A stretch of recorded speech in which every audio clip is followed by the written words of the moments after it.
know that I'm like, so outside of being a mom, what do you like? And they're like, okay, outside of being a mom and like a wife, like, what do you do? Like, who are you? I don't know. I'm like, shit, so many of us don't know who we are outside of the mum hat, the wife hat, the housekeeper hat, or the whatever you do for work. Like, those things are like all we know that we are.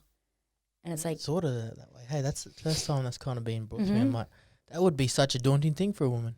yeah, it gets really, and I'm sure for men it's similar, you know, like you've all of a sudden you become a parent and you're like, okay, now I have someone else to care for. Like certain things like boys' nights become less, you get to see your friends less, you don't have to, you know, get to just go and drop of the hat, do things. Like you have responsibilities now. Yeah. That was for me. I was like, oh my God, I have to be responsible. I'm not ready.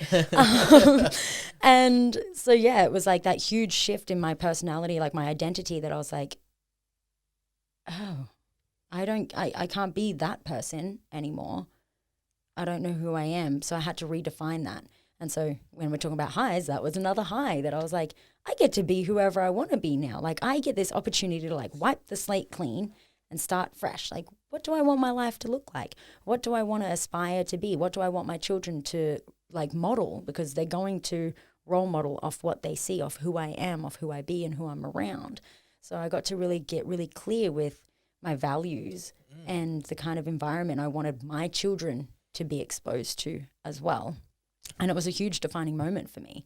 But again, back to a low, like it was also really difficult. And there were times where emotionally I couldn't handle it. Like I have had some times which I brought up on the walk that I hadn't actually voiced to anyone else before, but where I postpartum was suicidal.